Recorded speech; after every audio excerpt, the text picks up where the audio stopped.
ಬನ್ನಿ ಬನ್ನಿ ಪಾನಿಪುರಿ ತಿನ್ನಿ. ಏನಜ್ಜಿ ಇವತ್ತು ಪಾನಿಪುರಿನ ತಿನ್ನಲ್ವಾ? ಇಲ್ಲ ಕಣ ಮೋಹನ್, ಮಧ್ಯಾಹ್ನ ಆಗ್ತಾ ಬರ್ತಿದೆ. ಇವಾಗ ಪಾನಿಪುರಿ ಯಾರು ತಿಂತಾರೆ? ಮನೆಗೋಗಿ ಅನ್ನ ಸಾಂಬಾರ್ ತಿಂತಾರೆ. ಸರಿ ಸರಿ ಅಜ್ಜಿ, ಹಾಗೇನೆ ಮಾಡೋಣ. ನೀವು ಸಾಯಂಕಾಲ ಬನ್ನಿ, ನಿಮ್ಗೆ ಒಳ್ಳೆ ಪಾನಿಪುರಿನ ಕೊಡ್ತೀನಿ. ಸಾಯಂಕಾಲನು ಯಾರು ಬರಲ್ಲ ಕಣೋ. ಈ ಮಾರ್ಕೆಟ್ ಮುಂದಿನ ತರ ಇಲ್ಲ ಕಣೋ. ಮುಂದಾದ್ರೆ ಬೆಳಗಿಂದ ರಾತ್ರಿವರೆಗೂ ಜನ ಸುತ್ತಾಡ್ತಿದ್ರು, ಆದ್ರೆ ಇವಾಗ ಯಾರು ಬರಲ್ಲ. ಹಂಗಂತೇಳಿ ಅವ್ರ ಚಿಕ್ಕಮ್ಮ ಅಲ್ಲಿಂದ ಹೋಗ್ಬಿಡ್ತಾರೆ. ಮೋಹನ್ ಕೂಡ ತುಂಬಾ ಬೇಜಾರಾಗಿ ನೋಡ್ತಿರ್ತಾನೆ. ಅಜ್ಜಿ ಸರಿಯಾಗಿ ಹೇಳಿದ್ರು, ಈ ಜಾಗಕ್ಕೆ ಯಾರೋ ಬರಲ್ಲ, ಅದಕ್ಕೆ ಒಂದು ಪಾನಿಪುರಿ ಕೂಡ ವ್ಯಾಪಾರ ಆಗಿಲ್ಲ. ಮನೇಲಿ ಹೆಂಡತಿಗೆ ಏನು ಉತ್ತರ ಕೊಡ್ಲಿ? ಮಧ್ಯಾಹ್ನ ಆಗಿರುತ್ತೆ, ಬಿಸಿಲು ಕೂಡ ಜಾಸ್ತಿ ಇರುತ್ತೆ. ಅವನು ಮನೆಗೆ ಹೋಗೋಣ ಅಂತ ಹೋಗ್ತಾ ಇರ್ತಾನೆ. ಆದ್ರೆ ಅವನಿಗೆ ತುಂಬಾ ಬೇಜಾರಾಗತ್ತೆ, ಯಾಕಂದ್ರೆ ಮನೇಲಿ ಹೆಂಡತಿ ಜಗಳ ಮಾಡ್ತಾಳಂತ. ನಾ ಮನೆ ಹೋಗಿ ಸರಳ ಹತ್ರ ಏನು ಹೇಳಲಿ? ಬೆಳಿಗ್ಗೆನೆ ಅವಳು ಹೇಳಿ ಕಳ್ಸಿದ್ಲು, ಆದ್ರೆ ವ್ಯಾಪಾರನೇ ಆಗಿಲ್ಲ, ಲಾಭನೇ ಆಗಿಲ್ಲ. ಏನ್ ಮಾಡೋದು? ಅವನು ಮನೆಗೆ ಹೋಗ್ಬಿಡ್ತಾನೆ. ಮನೆಗೆ ಹೋಗಿದ ತಕ್ಷಣ ಹೆಂಡತಿ ಸರಳ ಕೇಳ್ತಾಳೆ, ಅಕ್ಕಿನ ಗೋಧಿ ಹಿಟ್ಟು ತಂದಿದ್ದೀರಾ? ಇಲ್ಲ ಸರಳ, ಬೆಳಗ್ಗೆಯಿಂದ ಏನು ವ್ಯಾಪಾರನೇ ಆಗಿಲ್ಲ, ನಾ ಏನ್ ಮಾಡ್ಲಿ? ಮನೇಲಿ ತಿನ್ನಕ್ ಅಕ್ಕಿನೂ ಇಲ್ಲ, ಒಂದು ತೂಟನ ಹಾಕಕ್ಕಾಗಲ್ಲ ಅಂದ್ರೆ ಮದ್ವೆ ಯಾಕೆ ನಿಮ್ಗೆ? ನಾನಿನ್ನ ಮದುವೆ ಮಾಡ್ಕೊಂಡು ಚೆನ್ನಾಗಿ ನೋಡ್ಕೋಬೇಕು ಅನ್ಕೊಂಡೆ. ಪಾನಿಪುರಿ ಮಾರಿ ಹೇಗೋ ಸಂಪಾದನೆ ಮಾಡೋಣ ಅನ್ಕೊಂಡೆ. ಆದ್ರೆ ನಾನು ಅನ್ಕೊಂಡ ಹಾಗೆ ವ್ಯಾಪಾರ ಆಗ್ಲೇ ಇಲ್ಲ. ಸಂತೆಗೆ ಯಾರು ಕೂಡ ಬರ್ತಾನೆ ಇಲ್ಲ. ಹಾ, ಏನ್ ಹೇಳಕ್ ಬರ್ತಿದ್ದೀರಾ? ನಾನೇನಾದ್ರೂ ಶಕುನಿನಾ? ಇಲ್ಲ ಇಲ್ಲ, ನಾನು ಹಾಗೆ ಹೇಳ್ತಾ ಇಲ್ಲ. ಆಹಾ, ಇವಾಗ ಭಯ ಹೋಗಿದೆ. ಮುಂಚೆ ಆದ್ರೂ ನಾನು ಹೇಳಿದ್ದೆಲ್ಲ ಕೇಳ್ತಿದ್ರಿ, ಆದ್ರೆ ಈಗ ನಾನು ಹೇಳೋದ್ ಏನು ಕೇಳ್ತಿಲ್ಲ ನೀವು. ಏನಕ್ಕೆ? ನಾ ಏನ್ ಕೇಳಿಲ್ಲ ಅಂತ ಹೇಳ್ತೀಯಾ? ಎಷ್ಟ್ ದಿನದಿಂದ ಹೇಳ್ತಿದ್ದೀನಿ ಹಸುಗಳನ್ನ 2 ಮಾರ್ಬಿಡಿ ಅಂತ. ಏನೋ ಸ್ವಲ್ಪ ದುಡ್ಡಾದ್ರೂ ಬರುತ್ತೆ. ಸುಮ್ನೆ ಪುಕ್ಸಟೆಯಲ್ಲಿ ಅದನ್ನ ನೋಡ್ಕೋಬೇಕಾಗಿರೋ ಪರಿಸ್ಥಿತಿ. ದಿನ ಅದಕ್ಕೆ ಆಹಾರ ಸಿಗ್ತಿದೆ, ಆದ್ರೆ ನಮ್ಗೇನ್ ಸಿಗ್ತಿಲ್ಲ. ಏನ್ ಮಾತಾಡ್ತಾ ಇದೀಯಾ ಸರಳ? ನನ್ನ ಅಮ್ಮನ ಹಾಗೆ ನಿನ್ನ ನೋಡ್ಕೋತೀನಿ, ನಿನ್ನ ಉಪವಾಸದಲ್ಲಿ ಬಿಡ್ತೀನಾ? ಇರಿ, ಹಾಗಾದ್ರೆ ನೀವೇ ನಿಮ್ಮ ಹಸುಗಳ ಜೊತೆ. ನಾನೇ ಅಮ್ಮನ ಮನೆಗೆ ಈಗ್ಲೇ ಹೋಗ್ತಿದ್ದೀನಿ. ಹೇಗ್ ಹೋಗ್ತೀಯಾ? ಬಸ್ಸಿಗೂ ನನ್ನ ಹತ್ರ ದುಡ್ಡಿಲ್ಲ. ದೇವ್ರೇ ದೇವ್ರೇ, ಈ ಮನುಷ್ಯನ ಮದುವೆ ಮಾಡ್ಕೊಂಡು ನನ್ನ ಲೈಫೇ ಸ್ಪಾಯ್ಲ್ ಆಗ್ಬಿಡ್ತು. ಅಯ್ಯೋ ದೇವ್ರೇ, ನನ್ನ ಕರ್ಕೊಂಬಿಡಪ್ಪ ಹಂಗಂತ ಕಿರ್ಚ್ತಾ ಅವಳು ಅಲ್ಲಿಂದ ಹೋಗ್ಬಿಡ್ತಾಳೆ. ಏನ್ ಮಾಡುದು? ನಾನೀಗ ಏನ್ ಮಾಡ್ಲಿ? ನೀವಿಬ್ರು ನನ್ನ ಜೊತೆ ಚಿಕ್ಕ ವಯಸ್ಸಿಂದ ಇದ್ದೀರಾ. ನಿಮ್ಮನ್ ಬಿಟ್ಟು ನನ್ನಿಂದ ಇರಕ್ಕಾಗಲ್ಲ. ದುಡ್ಡಿಗೋಸ್ಕರ ನಿಮ್ಮನ್ನ ನಾನು ಮಾರೋದಿಲ್ಲ, ಯಾವತ್ತೂ ಅದನ್ನು ಮಾಡೋದಿಲ್ಲ. ಹಸುಗಳ ಜೊತೆ ಸ್ವಲ್ಪ ಟೈಮ್ ಸ್ಪೆಂಡ್ ಮಾಡಿ ಮತ್ತೆ ಅವನು ಅಲ್ಲಿಂದ ಪಾನಿಪುರಿ ಮಾರೋದಕ್ಕಂತ ಹೋಗ್ಬಿಡ್ತಾನೆ. ಬನ್ನಿ ಬನ್ನಿ, ಪಾನಿಪುರಿ ತಿನ್ನಿ. ಸ್ವಲ್ಪ ಹೊತ್ತು ವೇಟ್ ಮಾಡಿದ ನಂತರ ಒಬ್ಬ ಹುಡುಗಿ ಅಲ್ಲಿಗೆ ಬರ್ತಾಳೆ. ಅಣ್ಣ, ಪಾನಿಪುರಿ ಎಷ್ಟು? ಅರೆ ಬನ್ನಿ ಅಕ್ಕ, 10 ರೂಪಾಯಿಗೆ 4 ಪಾನಿಪುರಿ. ನಿಮ್ಗೋಸ್ಕರ ನಾನು 5 ಕೊಡ್ತೀನಿ. ಸರಿ ಕೊಡಿ ಅಣ್ಣ. ಪಾನಿಪುರಿ ಒಂದ್ ತಗೊಂಡ್ ಬಾಯಿಗಿಡ್ತಾಳೆ. ಅವಳ ಮುಖನೇ ಬದ್ಲಾಗ್ಬಿಡುತ್ತೆ. ಅಣ್ಣ, ಏನಣ್ಣ ಇದು? ಪಾನಿಪುರಿ ಫ್ರೆಶ್ ಆಗಿಲ್ವಾ? ಇದೇನು ರೊಟ್ಟಿ ತರ ಇದೆ. ಅಕ್ಕ, ಇದು 2 ದಿನ ಮುಂಚೆನೆ ನಾನು ಮಾಡಿದ್ದು. ಆದ್ರೆ ದುಡ್ಡು ತಗೊಂಡು ಈ ತರ ಪಾನಿಪುರಿ ಕೊಡ್ತಿದ್ದೀರಾ ನೀವು? ನಿಮ್ಮ ಪಾನಿಪುರಿ ನನ್ಗೆ ಬೇಡಪ್ಪ. ತಗೊಳ್ಳಿ ನಿಮ್ಮ 10 ರೂಪಾಯಿ. ಸರಿ, ಇವತ್ತು 10 ರೂಪಾಯಿ ಸಿಕ್ಕಿದೆ. ಇವತ್ತಿನ ರಾತ್ರಿ ಊಟಕ್ಕಾಯ್ತು. ಅರೆ, ಮನೆಯಿಂದ ಪರಿಮಳ ಬರ್ತಾ ಇದೆ, ಅದು ಕೂಡ ಮಟನ್ದು. ಮೋಹನ್ ಕಿಚನ್ಗೆ ಹೋಗಿ ನೋಡ್ತಾನೆ. ಸರಳ ಮಟನ್ ಮಾಡ್ತಿರ್ತಾಳೆ. ಏನ್ ಸರಳ ಇದು? ಏನ್ ಮಾಡ್ತಾ ಇದೀಯಾ? ಬನ್ರಿ, ಮಟನ್ ಮಾಡ್ತಿದ್ದೀನಿ ರೀ. ಚೆನ್ನಾಗಿದೆ ಅಲ್ವಾ ಸುಹಾಸನೆ? ಹೋಗಿ ಹೋಗಿ ಬಟ್ಟೆ ಚೇಂಜ್ ಮಾಡ್ಕೊಂಡ್ ಬನ್ನಿ, ಕುತ್ಕೊಂಡು ಆರಾಮಾಗಿ ಊಟ ಮಾಡೋಣ. ಆದ್ರೆ ಮೋಹನ್ಗೆ ಏನಂತ ಅರ್ಥನೇ ಆಗ್ತಿಲ್ಲ. ಅದೆಲ್ಲ ಸರಿ ಸರಳ, ಮಟನ್ ತಗೊಳಕ್ಕೆ ದುಡ್ಡಿಲಿಂದ ಬಂತು. ನಿನ್ನ ಹತ್ರ ಏನಾದ್ರೂ ದುಡ್ಡಿತ್ತಾ?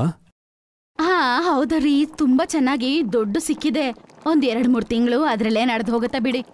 ಅರೆ ಸರಳ, ನೀ ಮನೆ ಲಕ್ಷ್ಮಿ, ನಂಗೆ ಹಶುವಾಗ್ತಾ ಇದೆ, ಊಟ ಬಡ್ಸು.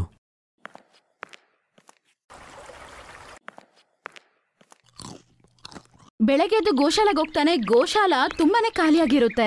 ಅಲ್ಲಿ ಮೋತಿ ಮತ್ತು ಜ್ಯೋತಿ ಇರೋದಿಲ್ಲ. ಅರೆ ಮೋತಿ, ಜ್ಯೋತಿ, ನೀವಿಬ್ರು ಎಲ್ಲಿ ಹೋದ್ರಿ? ನನ್ ಬಿಟ್ಟು ಹೋಗ್ಬಿಟ್ರ? ಮೋತಿ, ಜ್ಯೋತಿ. ಅರೆ ಸುಮ್ನೆ ರೀ, ಬೆಳಗ್ಗೆ ನಿದ್ದೆ ಯಾಕೆ ಕೆಡಿಸ್ತಿದ್ದೀರಾ? ಸರಳ, ನನ್ ಮೋತಿ ಮತ್ತೆ ಜ್ಯೋತಿ ಎಲ್ಲಿ ಹೋದ್ರು? ಮಾರಾಯ್ತು. ಮಾರ್ಬಿಟ್ಯಾ? ಅಂದ್ರೆ ಮಾರಿದೀನಿ ಅಂತ ಹೇಳ್ತಿದ್ದೀನಲ್ವಾ? ಆ ಹಸುಗಳೆಲ್ಲಿದ್ದು ಏನ್ ಪ್ರಯೋಜನ ಇದೆ ಹೇಳಿ? ನೀ ಮಾಡಿದ್ದು ಸರಿ ಇಲ್ಲ. ಯಾರಿಗ್ ಮಾರ್ದೆ ಹೇಳು? ಬಿರ್ಜು ವ್ಯಾಪಾರಿಗೆ ಮಾರಾಯ್ತು. ದುಡ್ಡು ಕೊಡು, ಈಗಲೇ ದುಡ್ಡು ಕೊಡು, ಅವ್ರನ್ನ ನಾನು ಕರ್ಕೊಂಡ್ಬರ್ತೀನಿ. ದುಡ್ಡು ಬಗ್ಗೆ ಮರ್ತೋಗ್ಬಿಡಿ. ಆ ದುಡ್ಡು ನಂದು. ಬೇಕಂದ್ರೆ ನೀವು ಸಂಪಾದನೆ ಮಾಡ್ಕೊಂಡ್ ಬನ್ನಿ. ಬಿರ್ಜು ಅವ್ರ ಮನೆಗೆ ಬೇಗ ಮೋಹನ್ ಓಡೋಗಿ ನೋಡ್ತಾನೆ. ಅಲ್ಲಿ ಹೊಸ ಎತ್ತಿನ ಗಾಡಿ ಒಂದಿರುತ್ತೆ. ಅದಕ್ಕೆ ಜ್ಯೋತಿ ಮತ್ತು ಮೋತಿನ ಅವನು ಕಟ್ಟಾಕಿರ್ತಾನೆ. ನನ್ ಮೋತಿ ಜ್ಯೋತಿಯನ್ನ ನಂಗೆ ಕೊಟ್ಬಿಡಿ. ನಿಂಗೇನು ಹುಚ್ಚ? ನಾನು 3,000 ಕೊಟ್ಟು ಖರೀದಿ ಮಾಡಿದ್ದೀನಿ. ಸರಿ, 50,000 ಕೊಟ್ಟು ಈ ಗಾಡಿ ಜೊತೆ ತಗೊಂಡು ಹೋಗು. 50,000ನಾ? ನನ್ನ ಹತ್ರ ಅಷ್ಟು ದುಡ್ಡಿಲ್ಲ. ಹಂಗಾರೆ ಮನೆ ಹೋಗು, ನಂಗೆ ದುಡ್ಡು ಬೇಕು. ಸರಿ, ನೀವು ನನ್ನ ಮನೆ ಪತ್ರವನ್ನ ಇಟ್ಕೊಳ್ಳಿ, ನಾನು ಸ್ವಲ್ಪ 50,000 ಕೊಡ್ತೀನಿ. ಸರಿ, ಹೋಗಿ ಪತ್ರವನ್ನ ತಗೋಬಾ. 3 ತಿಂಗಳು ಸಮಯ ಕೊಡ್ತೀನಿ, ಇಲ್ಲಾಂದ್ರೆ ಮನೆ ಜಪ್ತಿ ಮಾಡ್ಬಿಡ್ತೀನಿ. ಮೋಹನ್ ಮನೆ ಪತ್ರಗಳನ್ನ ಕೊಟ್ಬಿಟ್ಟು ಎತ್ತಿನ ಗಾಡಿ ಸಮೇತಾನೆ ಅವ್ರಿಬ್ಬರನ್ನ ಕರ್ಕೊಂಡ್ ಮನೆಗ್ ಬರ್ತಾನೆ. ಅವ್ನ್ ಮಾಡಿರೋ ಕೆಲ್ಸ ನೋಡಿ ಗಂಡನ್ ಜೊತೆ ಜಗಳ ಮಾಡ್ಕೊಂಡು ಅಮ್ಮನ್ ಮನೆಗ್ ಹೋಗ್ಬಿಡ್ತಾಳೆ. ಮೋಹನ್ ಹತ್ರ ಈಗ ಮೋತಿ ಮತ್ತು ಜ್ಯೋತಿ ಬಿಟ್ರೆ ಬೇರೆ ಯಾರೂ ಇಲ್ಲ. ಅಯ್ಯೋ ದೇವ್ರೆ, ನಾನೀಗ 50,000ಕ್ಕೆ ಎಲ್ಲಿ ಹೋಗ್ಲಿ? ಹೇಳ್ತಾರಲ್ವಾ, ಒಂದ್ ರಸ್ತೆ ಮುಚ್ಕೊಂಡ್ರೆ ಏನು ಇನ್ನೊಂದ್ ರಸ್ತೆ ಖಂಡಿತ ಓಪನ್ ಆಗತ್ತ ಅಂತ. ನಾವ್ ಆ ರಸ್ತೆ ಯಾವ್ದಂತ ಶಿಸ್ತಿಂದ ಹುಡುಕಿದ್ರೆ ಖಂಡಿತ ನಾವ್ ಸಕ್ಸಸ್ ಆಗ್ತೀವಿ. ಪಾನಿಪುರಿ ಪಾನಿಪುರಿ ಪಾನಿಪುರಿ ಪಾನಿಪುರಿ. 2 ಅವರಲ್ಲೇ ಅವನ ಎಲ್ಲಾ ಪಾನಿಪುರಿನೂ ಮಾರಾಟ ಆಗುತ್ತೆ. ಅರೆ, ಇಷ್ಟು ವ್ಯಾಪಾರ ನಂಗೆ ಆಗಿದ್ದೇ ಇಲ್ವಲ್ಲ. ತುಂಬಾ ಸಂತೋಷವಾಗ್ತಾ ಇದೆ. ಮೋಹನಿನ ಈ ಐಡಿಯಾ ಹಿಟ್ ಆಗತ್ತೆ. ಊರಲ್ಲಿರೋರು ಎಲ್ಲಾರು ಅವನ್ನ ಎತ್ತಿನ ಗಾಡಿ ಪಾನಿಪುರಿ ಮಾರುವವ ಅಂತ ಕರಿತಿದ್ರು. ಎತ್ತಿನ ಗಾಡಿಯಿಂದ ಅವನು ಅಕ್ಕದ ಪಕ್ಕದ ಊರುಗಳಲ್ಲಿ ಕೂಡ ಅವನು ಮಾರಾಟ ಮಾರಕ್ ಶುರು ಮಾಡ್ತಾನೆ.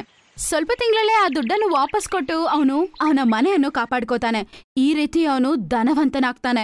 ಅವನು ಧನವಂತನಾಗಿದ್ದನ್ನು ನೋಡಿ ಸರಳ ಬರ್ತಾನೆ. ಆದ್ರೆ ಮೋಹನ್ ಅಂತಾನೆ, ಗಂಡನ ಕಷ್ಟಕ್ಕೆ ಸಹಾಯ ಮಾಡೋಳೆ ಹೆಂಡತಿ, ಆದ್ರೆ ನೀನು ಆ ರೀತಿ ಮಾಡಿಲ್ಲ. ನನ್ ಜೊತೆ ಇರೋದಕ್ಕೆ ನಿಂಗೆ ಅರ್ಹತೆ ಇಲ್ಲ. ಅದರ ನಂತರ ಅವನು ಮೋತಿ ಮತ್ತೆ ಜ್ಯೋತಿ ಜೊತೆಗೆ ತುಂಬಾ ಸಂತೋಷವಾಗಿ ಜೀವನ ಕಳೀತಾನೆ.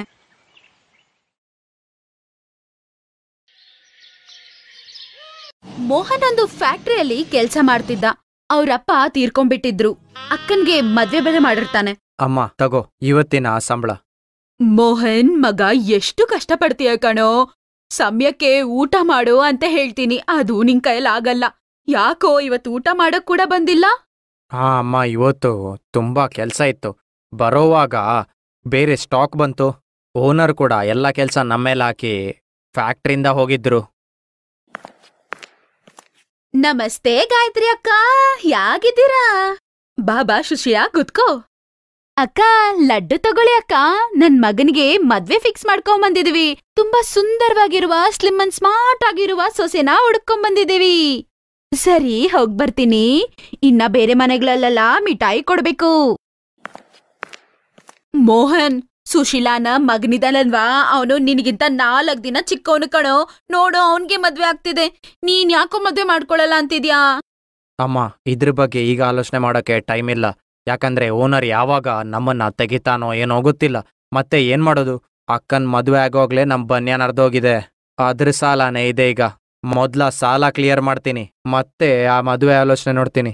ವಿದ್ಯಾ ಅಂದಿದ ತಕ್ಷಣ ಜ್ಞಾಪಕ ಬಂತು ಕಣೋ. ಅದೇ ನಿಮ್ಮ ಅಕ್ಕ ಬರ್ತೀನಿ ಅಂತಿದ್ದಾಳೆ. ನೀನೇನ್ ಮಾಡು, ನಾಳೆ ಹೋಗಿ ಕರ್ಕೊಂಬಂದ್ಬಿಡು. ಸ್ವಲ್ಪ ದಿನ ಇದ್ದೋಗ್ತಾಳಂತೆ. ಸರಿ, ನಾಳೆ ಬೆಳಿಗ್ಗೆನೆ ಕರ್ಕೊಂಬರ್ತೀನಿ. ಮಾರನೇ ದಿನ ಅವನು ಅವನ ಅಕ್ಕನ್ನ ಕರ್ಕೊಂಬರಕ್ ಹೋಗ್ತಿರ್ತಾನೆ. ಆಗ ರೋಡಲ್ಲಿ ಒಂದು ದೌರ್ಜನ್ಯ ನಡೀತಿರೋದು ಅವ್ನು ನೋಡ್ತಾನೆ. ಅಲ್ಲಿ 2 ಗೂಂಡಗಳು ನಿಂತ್ಕೊಂಡು ದೌರ್ಜನ್ಯ ಮಾಡ್ತಿದ್ರು. ಓ ಕೇಳು, ಬಾಹುಬಲಿ ಪಾನಿಪುರಿ ಅವಳೆ, ನಾಳೆ ಒಳಗೆ ನಿನ್ನ ಗಾಡಿನ ತೆಗಿಲಿಲ್ಲ ಅಂದ್ರೆ ನಾನು ನಿಮ್ಮನ್ ತೆಗಿತೀವಿ. ಅಜ್ಜ ಹೇಳಿ ಹುಡುಗೆ. ಕೋಪದಲ್ಲಿ ಆ ಗೂಂಡಾಗಳು ಆ ಹುಡ್ಗಿನ ಅಲ್ಲಿಂದ ತಳ್ಬಿಟ್ಟು ಅಲ್ಲಿಂದ ಹೋಗ್ಬಿಡ್ತಾರೆ. ಮೋಹನ್ ಆ ಹುಡ್ಗಿ ಹತ್ರ ಹೋಗಿ ಈಗಂತ ಕೇಳ್ತಾನೆ, ನಿಮಗೆ ಬೇಜಾರಾಗಲ್ಲ ಅಂದ್ರೆ ಇವ್ರು ಯಾರು ಅಂತ ನನಗೆ ಹೇಳ್ಬೋದಾ? ಮತ್ತೆ ನಿಮ್ ಸಮಸ್ಯೆ ಏನು? ನನ್ನ ಹೆಸರು ಚಂಚಲ್. ಇವ್ರು ನಮ್ಮ ಅಪ್ಪ. ಚಿಕ್ಕಂದಿನಿಂದ ನೋಡಕ್ಕೆ ಪೆಹಲ್ವಾನ್ ತರ ಕಾಣಿಸ್ತೀನಿ. ಅದಕ್ಕೆ ಎಲ್ಲರೂ ನನ್ನ ಬಾಹುಬಲಿ ಬಾಹುಬಲಿ ಅಂತ ಕರೀತಾರೆ. ನಮ್ಮಪ್ಪ ತುಂಬಾನೇ ಕಷ್ಟ ಪಡ್ತಿದ್ರು. ಆದ್ರೆ ಅವ್ರಿಗೂ ವಯಸ್ಸಾಗ್ತಿದೆ ಅಲ್ವಾ ಪಾಪ. ಆದ್ರೆ ಮನೆ ನಡ್ಸೋದಕ್ಕೋಸ್ಕರ ಇದೇ ಫಸ್ಟ್ ಟೈಮ್ ನಾನು ಈ ಪಾನಿಪುರಿ ಅಂಗಡಿನ ಹಾಕಿದೆ. ಆದ್ರೆ ಗೂಂಡಗಳು ವಾರಕ್ಕೊಂದ್ಸಲ ಬಂದು ದುಡ್ಡು ಕೇಳ್ತಿರ್ತಾರೆ. ಕೊಡಕ್ಕಾಗಲ್ಲ ಅಂತ ಹೇಳಿದ್ರೆ ಅವರು ಸುಮ್ನೆ ದೌರ್ಜನ್ಯ ಮಾಡ್ತಾರೆ. ಏನ್ ಮಾಡೋದ್ ಮಗ, ಈ ಗೂಂಡಾಗಳೆದುರು ಯಾರು ಮಾತಾಡಲ್ಲ. ಮತ್ತೆ ಹುಡುಗಿ ಎಷ್ಟಂತ ಹೋರಾಡ್ತಾಳೆ. ನೋಡು ಚಂಚಲ್, ಇದೆಲ್ಲ ನೀನು ತಡ್ಕೊಂಡು ಇರೋಂಗಿಲ್ಲ. ನೀನವರನ್ನ ಎದುರಿಸ್ಬೇಕು. ದೇವ್ರಂತೂ ನಿಂಗೆ ಒಳ್ಳೆ ಶರೀರನೇ ಕೊಟ್ಟಿದ್ದಾನೆ. ಅದನ್ನಿಟ್ಕೊಂಡೆ ಅವರನ್ನ ಮಣ್ಣು ಮುಗ್ಸು ನೀನು. ಅಷ್ಟೇ, ನೀನು ಟ್ರೈ ಮಾಡಬೇಕು. ಪೊಲೀಸಲ್ಲಿ ಕಂಪ್ಲೇಂಟ್ ಕೊಡು ನೀನು. ಇವರಾಗ ಸರಿ ಆಗ್ತಾರೆ. ಮೋಹನ್ ಕೊಟ್ಟಿರುವ ಧೈರ್ಯದಿಂದ ಚಂಚಲ್ ಅವನ್ ಜೊತೆ ಪೊಲೀಸ್ ಸ್ಟೇಷನ್ಗೆ ಹೋಗ್ತಾಳೆ. ಮತ್ತೆ ಚಂಚಲ್ ನಡೆದ ವಿಷಯ ಪೊಲೀಸ್ಗೆ ಹೇಳ್ತಾಳೆ. ಮಾರನೇ ದಿನ ಆ ಗೂಂಡಗಳು ಬಂದಾಗ ಅಲ್ಲಿ ಪೊಲೀಸ್ ಬರ್ತಾರೆ. ಏನ್ ವಿಷಯ, ಡಬ್ಬಿನ್ ನೀನ್ ತೆಗಿಲಿಲ್ವಾ? ಏನ್ಲೇ, ನಾನು ಹೇಳ್ತೀನಿ ನಿಂಗ, ಮಹಾ ಗೂಂಡ ಏನ ನೀನ? ಗೂಂಡಾಗಿರಿ ಮಾಡಾದಿರ್ಲಿ, ಯಾವ್ದಕ್ಕೂ ಲಾಯಕ್ ಬಿಡಂಗಿಲ್ಲ ನಾನು. ಈ ಹುಡುಗಿ ನಿನ್ ಮೇಲೆ ಕಂಪ್ಲೇಂಟ್ ಹಾಕಾಳ. ಚಂಚಲ್ನ ಧೈರ್ಯ ನೋಡಿ ಅಲ್ಲಿಗೆ ಬೇರೆ ಅಂಗಡಿಯವರು ಕೂಡ ಬಂದ್ಬಿಡ್ತಾರೆ. ಓ ಪೊಲೀಸ್ ಅವ್ರೆ, ಇವರನ್ನ ಕರ್ಕೊಂಡೋಗಿ. ನಮಗಿವರು ತುಂಬಾ ತೊಂದರೆ ಕೊಡ್ತಾರೆ. ನಮ್ಮ ಜೀವನ ಎಲ್ಲ ಹಾಳು ಮಾಡಾಕಿದಾರೆ ಇವರು. ನಿಮಗೆಲ್ಲ ಇಷ್ಟು ಧೈರ್ಯ ಬಂತ? ನಿಮ್ಮನ್ನೆಲ್ಲ ನೋಡ್ಕೊಳ್ತೀನಿ ನಾನು. ಮುಚ್ಕೊಂಡಿರಲೇ, ಧಮ್ಕಿ ಕೊಡ್ತೀಯನಾ? ಹೇಳ್ಕೊಂಡೋಗ್ರ. ಪೊಲೀಸ್ ಅವರು ಆ ಗೂಂಡಗಳನ್ನ ಕರ್ಕೊಂಡು ಹೋಗ್ಬಿಡ್ತಾರೆ. ಇವತ್ತು ನನ್ನೊಳಗಡೆ ಇಷ್ಟು ಧೈರ್ಯ ಬಂದಿದೆ ಅಂದ್ರೆ ಮೋಹನ್, ಅದಕ್ಕೆ ನೀವೇ ಕಾರಣ ರೀ. ತುಂಬಾ ಧನ್ಯವಾದ. ಇವತ್ ನಿಮ್ಮಿಂದಾನೇ ನಾವು ಸಂತೋಷವಾಗಿದ್ದೀವಿ. ಮೋಹನ್ ಅಲ್ಲಿಂದ ಹೋಗ್ಬಿಡ್ತಾನೆ. ಸ್ವಲ್ಪ ದಿನ ಆದ್ಮೇಲೆ ಅವ್ರ ಅಕ್ಕನ್ನ ಬಿಟ್ಟು ಹೋಗೋಣ ಅಂತ ಅವನು ಬರ್ತಾನೆ. ಹಾ, ಚಂಚಲ್ನ ಒಮ್ಮೆ ಮೀಟಾಗಿ ಬರ್ತೀನಿ ನಾನು. ತುಂಬಾ ದಿನದಿಂದ ಮೀಟು ಕೂಡ ಆಗಿಲ್ಲ ನಾನು. ಅವನು ಚಂಚಲ ನೋಡೋಣ ಅಂತ ಅವ್ರ ಅಂಗಡಿ ಹತ್ರ ಹೋಗ್ತಾನೆ. ಅಲ್ಲಿ ಅಂಗಡಿ ಇರೋದಿಲ್ಲ. ಅಣ್ಣ, ಇಲ್ಲಿ ಬಾಹುಬಲಿ ಪಾನಿಪುರಿ ಅವಳಿದ್ಲಲ್ವಾ, ಅವಳು ಎಲ್ಲಿದ್ದಾಳೀಗ? ಅವ್ರ ತಂದೆ ತೀರ್ಕೊಂಡ್ರು. ಪಾಪ ಒಬ್ಳೆ ಹುಡುಗಿ ಏನಾದ್ಲೋ ಏನೋ. ಅವ್ರು ಹೇಳಿದ್ದನ್ನ ಕೇಳಿಸ್ಕೊಂಡು ಅವನ್ಗೆ ತುಂಬಾನೇ ಪಾಪ ಬೇಜಾರಾಗತ್ತೆ. ಮತ್ತೆ ಚಂಚಲ್ ಮನೆಗೆ ಅವನು ಹೋಗ್ತಾನೆ. ಚಂಚಲ್ ಮೋಹನ ನೋಡಿ ಜೋರಾಗಿ ಅಳ್ತಾಳೆ. ಚಂಚಲ್, ನಾನು ನಿನ್ ಜೊತೆ ಇರ್ತೀನಿ. ನೀನು ಒಬ್ಳೆ ಅಲ್ಲ, ಮತ್ತೆ ನೀನು ಮದುವೆ ಆಗ್ತೀಯ ನನ್ನ? ಆದ್ರೆ ನಾನ್ ನೋಡೋದಕ್ಕೂ ಸ್ವಲ್ಪ ಕೂಡ ಚೆನ್ನಾಗಿಲ್ಲ. ನೀನ್ ನನ್ನ ಮದ್ವೆ ಮಾಡ್ಕೊಂಡ್ರೆ ಎಲ್ಲಾರು ನಿನ್ನ ಚೂಡಾಯಿಸ್ತಾರೆ. ಇಲ್ಲ ಚಂಚಲ್, ನೀನು ತುಂಬಾ ಚೆನ್ನಾಗಿದ್ಯಾ. ನಿಜವಾಗ್ಲೂ ನಾನು ಪ್ರೀತಿಸ್ತೀನಿ. ನಾವಿಬ್ರು ಖುಷಿಯಾಗಿರ್ಬೋದು. ಮೋಹನ್ನ ಸಹಾಯದಿಂದ ಚಂಚಲ್ಗೆ ಒಂದು ಹೊಸ ಲೈಫ್ ಸಿಗ್ತಿದೆ. ಮೋಹನ್ ಅವ್ರ ಅಮ್ಮ ಹತ್ರ ಚಂಚಲ್ನ ಮೀಟ್ ಮಾಡಿಸ್ತಾನೆ. ಮತ್ತೆ ಅವರಿಬ್ಬರಿಗೂ ಮದ್ವೆ ನಡೆಯುತ್ತೆ. ಚಂಚಲ್ ತುಂಬಾ ಒಳ್ಳೆ ಹುಡುಗಿ. ಮತ್ತೆ ಎಲ್ಲಾನು ಅವಳೇ ನೋಡ್ಕೋತಿದ್ಲು ಮನೆಯಲ್ಲಿ. ಮದ್ವೆ ಆದ ಸ್ವಲ್ಪ ದಿನಕ್ಕೆ ಅವನ್ಗೆ ಕೆಲ್ಸ ಹೋಗ್ಬಿಡುತ್ತೆ. ಸೇಟ್ ಅವರು ತುಂಬಾ ಜನ ಹುಡುಗರನ್ನ ಬೇರೆ ಕೆಲ್ಸದಿಂದ ತೆಗೆದ್ಬಿಟ್ಟಿದ್ರು. ಅದ್ರಿಂದ ಅವನ್ಗೆ ತುಂಬಾ ಬೇಜಾರಾಗ್ತಿತ್ತು. ಈ ಸೇಟ್ ಮಾಡಿದ್ದು ಕರೆಕ್ಟ್ ಅಲ್ಲ ಕಣೋ. ಒಂದ್ ನೋಟಿಸ್ ಕೂಡ ಇಲ್ದೆ ಹೆಂಗ್ ಕಣೋ ಎಲ್ಲಾರನ್ನ ಕೆಲ್ಸದಿಂದ ತೆಗೆದ್ಬಿಟ್ರು. ಹೂ, ಮನೆ ಹೆಂಗ್ ನಡ್ಸೋದೀಗ? ಕೇಳ್ರಿ, ಈ ವಿಷಯ ನಾನೇ ನಿಮ್ ಹತ್ರ ಕೇಳ್ಬೇಕು ಅಂತ ಅನ್ಕೊಂಡೆ. ನಾನು ಮತ್ತೆ ನನ್ನ ಪಾನಿಪುರಿ ವ್ಯಾಪಾರ ಶುರು ಮಾಡ್ಲಾ? ನಾವಿಬ್ರು ಸೇರಿ ಪಾನಿಪುರಿ ವ್ಯಾಪಾರ ಮಾಡಿದ್ರೆ ನಮ್ ಬಿಸ್ನೆಸ್ನ ತುಂಬಾ ಬೇಗ ಡೆವಲಪ್ ಮಾಡ್ಬೋದು ರೀ. ಅಲ್ಲ ಚಂಚಲ್, ಈ ಕೆಲ್ಸದ ಬಗ್ಗೆ ನಂಗೆ ಏನು ಗೊತ್ತಿಲ್ಲ ಕಣೆ. ನಾನ್ ಹೇಗ್ ಮಾಡೋದು? ಅರೆ, ನೀವ್ ಅದ್ರ ಬಗ್ಗೆ ಏನ್ ಯೋಚನೆ ಮಾಡ್ಬೇಡಿ, ನಾನ್ ನೋಡ್ಕೋತೀನಿ. ಮೋಹನ್ ಸರಿ ಅಂತ ಅಂದಿದ್ದಕ್ಕೆ ಅವಳು ತುಂಬಾನೇ ಸಂತೋಷ ಪಡ್ತಾಳೆ. ಮತ್ತೆ ಬಾಹುಬಲಿ ಅನ್ನುವ ಅದೇ ಹೆಸರಲ್ಲಿ ಅವರು ಪಾನಿಪುರಿ ಅಂಗಡಿಯನ್ನ ಓಪನ್ ಮಾಡ್ತಾರೆ. ವ್ಯಾಪಾರ ಚೆನ್ನಾಗ್ ನಡೆಯುತ್ತೋ ಇಲ್ವೋ ಅಂತ ಅನ್ಕೋತಿದ್ರು. ಆದ್ರೆ ತುಂಬಾ ದೂರದಿಂದ ಜನಗಳು ಬಂದು ತಿಂತಿದ್ರು. ಅವ್ರಿಗೆ ದಿನೇ ದಿನೇ ವ್ಯಾಪಾರ ತುಂಬಾ ಚೆನ್ನಾಗ್ ನಡೀತಿತ್ತು. ಅವಳು ಪಾನಿಪುರಿ ಅಷ್ಟು ರುಚಿಯಾಗಿ ಮಾಡ್ತಿದ್ಲು. ಎಲ್ಲರಿಗೂ ಸಂತೋಷ. ಅದು ಅಲ್ಲದೆ ಆ ದಂಪತಿಗಳು ಎಷ್ಟು ಅನ್ಯೋನ್ಯವಾಗಿದ್ದಾರೆ ಅಂತ ಎಲ್ಲರಿಗೂ ತುಂಬಾ ಆಶ್ಚರ್ಯ. ಅದನ್ನ ನೋಡೋದಕ್ಕೆ ಗ್ರಾಹಕರು ಬರ್ತಿದ್ರು. ಅವರಿಬ್ರು ವ್ಯಾಪಾರ ಮಾಡಿ ಚೆನ್ನಾಗ್ ಸಂಪಾದನೆ ಮಾಡೋದ್ ಶುರು ಮಾಡ್ಬಿಟ್ರು. ಚಂಚಲ್ ಬಂದ್ಮೇಲೆ ಮೋಹನ್ ಹಣೆ ಬರಹಾನೇ ಬದ್ಲಾಗ್ಬಿಡ್ತು. ಅವನು ಸಂತೋಷವಾಗಿದ್ದಾನೆ, ಮತ್ತೆ ಚೆನ್ನಾಗ್ ಸಂಪಾದನೆ ಮಾಡ್ತಿದ್ದಾರೆ. Best Buddies. Hello friends. Thanks for watching this video. अगर आपको ये वीडियो पसंद आया है तो प्लीज लाइक, सब्सक्राइब, कमेंट्स करें इस वीडियो पर और हाँ, शेयर करना भी ना भूलें। और भी मजेदार वीडियो देखने के लिए नीचे दिए गए बेल आइकॉन को दबाएं। देखते रहिए बेस्ट बडीज।